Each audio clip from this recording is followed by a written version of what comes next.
ओम श्री गणेशाय नमः। आज हम बात करेंगे नवग्रहों को मजबूत करने के लिए किस देवी देवता की पूजा करनी चाहिए। तो सर्वप्रथम जाने कि कोई भी देवी देवता हमें परेशान नहीं करते, हमें कष्ट नहीं पहुंचाते हैं कोई भी देवी देवता।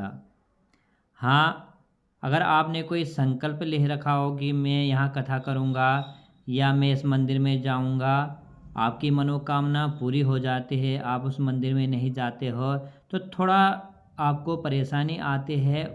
वहाँ देवता आपको आदेश देते हैं कि हमारे मंदिर में आइए। अगर आप नहीं जाते हो तो तब भी आपको ज़्यादा कष्ट नहीं देते, क्योंकि वो भगवान है, देवता है।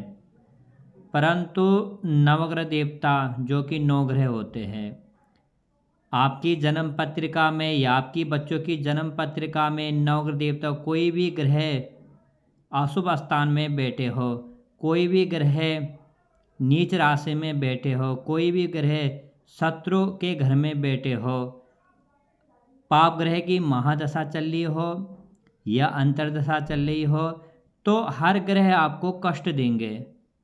जो ग्रह कमज़ोर है वो तो देंगे देंगे आपको, और ग्रह भी आपको कष्ट पहुंचाएंगे। तो नवग्रह देवता इतने परेशान करते हैं मनुष्य को कि मनुष्य कितनी भी मेहनत कर ले परंतु असफलता ही प्राप्त होती है।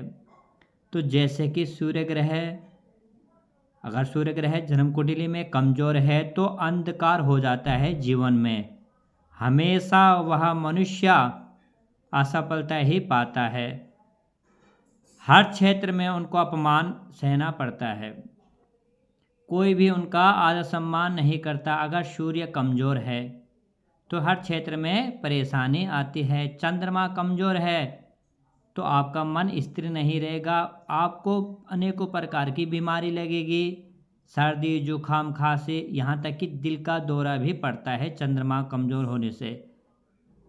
भूत प्रेत का साया भी रहता है। वही बात करेंगे मंगल ग्रह, अगर मंगल ग्रह आपकी जन्म कुंडली में कमज़ोर है तो सरकारी नौकरी के योग नहीं बनते। आप बहुत मेहनत करते हो परंतु कहीं ना कहीं असफलता प्राप्त होती है। और शरीर रक्त विकार, जो हमारे इन्फेक्शन बोलते हैं खून में, तो इन्फेक्शन अनेकों प्रकार के इन्फेक्शन आप पे लगते हैं, यानी कि बीमारी होती है। बुध ग्रह कमज़ोर है आपकी जन्म पत्रिका में तो नीच राशि में बैठे हो तो वाणी आपकी खराब होती है। यहाँ तक कि अगर बुध ग्रह कमज़ोर है, नीच राशि में बैठे हैं, लगन में बैठे हैं, सप्तम भाव में बैठे हैं, तो वहाँ बच्चा गूंगा भी हो जाता है, बोलने में हिचकिचाहट होता है। जो बुद्धिमान बोलते हैं अब बुद्धिमान बन जाता है। तो व्यापार में भी परेशानी आती है, पढ़ाई क्षेत्र में तो आती है परंतु व्यापार में बहुत ज़्यादा परेशानी आती है, जिसमें हम धनहानि बोलते हैं। तो व्यापार बिल्कुल नहीं चलता अगर बुध ग्रह कमज़ोर है। वही बात करेंगे बृहस्पति, बृहस्पति कमज़ोर है तो बुद्धि से लेके, ज्ञान से लेके, पढ़ाई से लेके, नौकरी से लेके, विवाह से लेके अनेकों क्षेत्रों में आपको कष्ट आएंगे। आपका विवाह समय से नहीं होता या फिर होता नहीं अगर आपकी जन्म पत्रिका में बृहस्पति कमज़ोर है। वही शुक्र ग्रह, अगर शुक्र ग्रह कमज़ोर है तो आपके पास कुछ भी नहीं रहेगा, गाड़ी बंगला कुछ नहीं रहेगा, क्योंकि शुक्र ग्रह है, शुक्र के कारक माने जाते हैं, तो परेशानी आपको बहुत आएगी। वही शनि महाराज जी की बात करेंगे, अगर शनि महाराज जी नीच राशि में बैठे हैं और शनि की ही महादशा चल रही है तब तो बहुत ज़्यादा परेशानी आती है मनुष्य को। राहु की बात करेंगे तो राहु देव भ्रमित ग्रह है, यानी कि अनेकों प्रकार के कष्ट देने वाले ग्रह है। अगर आपकी जन्म पत्रिका में राहु कमज़ोर है, नीच राशि में बैठे हैं, तो मृत्यु जैसा कष्ट आपको भोगना पड़ता है, बहुत ज़्यादा परेशानी आती है, ऑपरेशन से लेके दुर्घटना से लेके यहाँ तक कि मृत्यु को भी प्राप्त हो जाता है मनुष्य। तो वही केतु की बात करें तो केतु भी मृत्यु जैसे कष्ट देते हैं।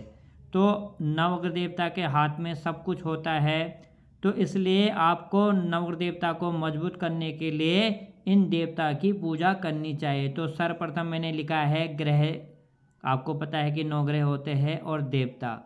अगर आपकी जन्म पत्रिका में सूर्य ग्रह कमज़ोर है तो ज़रूर श्री विष्णु, श्री यानी कि महालक्ष्मी और विष्णु भगवान की पूजा करें।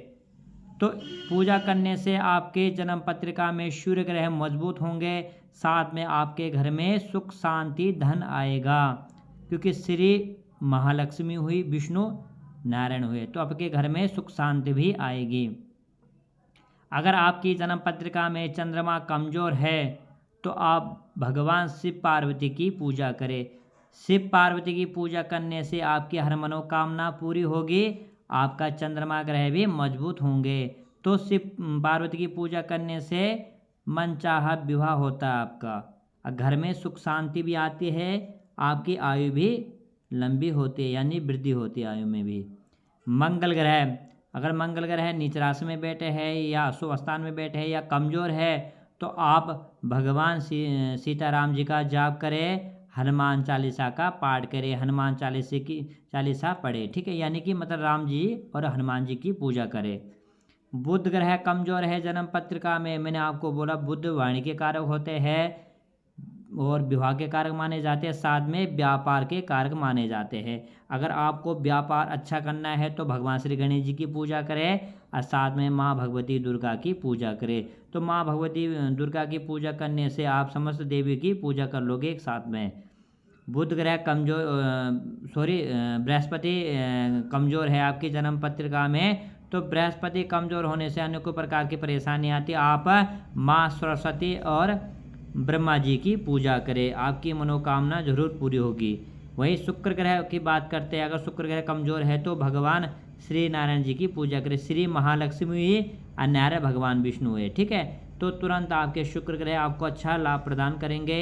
वही बात करते हैं शनि कमजोर है आपकी जन्म पत्रिका में, तो आप शिव और भैरव जी की पूजा करें, भगवान शिव और भैरव जी की पूजा करें, तो शनि ग्रह आपको अनुकूल फल प्रदान करेंगे, क्योंकि शनि महाराज जी के जो गुरु है वो शिव और भैरव है, ठीक है।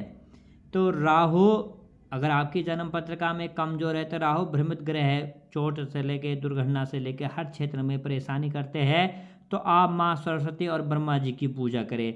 ब्रह्मा जी वेदों के ज्ञाता है, सृष्टि के रचयिता है, और वही बात करेंगे माँ सरस्वती वाणी बुद्धि के कारक माने जाते हैं, तो माँ भगवती वाग देवी है, ठीक है। तो राहु भ्रमित ग्रह है, तो माँ सरस्वती आपका भ्रमित नहीं होने देगी, आपको अच्छे लाइन में डालेगी, ठीक है। राहु कमजोर है, राहु नीच राशि में है, तो मनुष्य भ्रमित होता है और क्या बन जाता है, अनेकों प्रकार के व्यसन करता है, लड़ाई झगड़ा व्यसन, जेल में जाता है ना, हर चीज़ में आदमी फंसता है।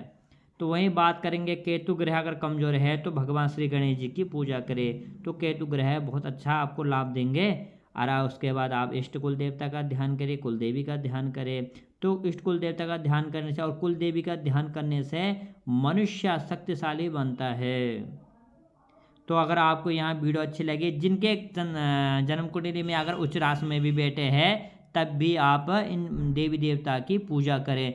और आप हो सकता है कि हर ग्रह से हर दिन में आपको पता है कि सूर्य रविवार के दिन सूर्य देवता की रविवार के दिन पूजा करनी चाहिए, वैसे तो हमेशा करनी चाहिए, परंतु किसी के पास समय नहीं होता, अब ड्यूटी है, तो ड्यूटी भी कर्म है, जो हम नौकरी करते हो वो भी कर्म है, वो भी पूजा है, तो समय निकाल कर आपने जरूर ध्यान करना है इन देवी देवताओं का।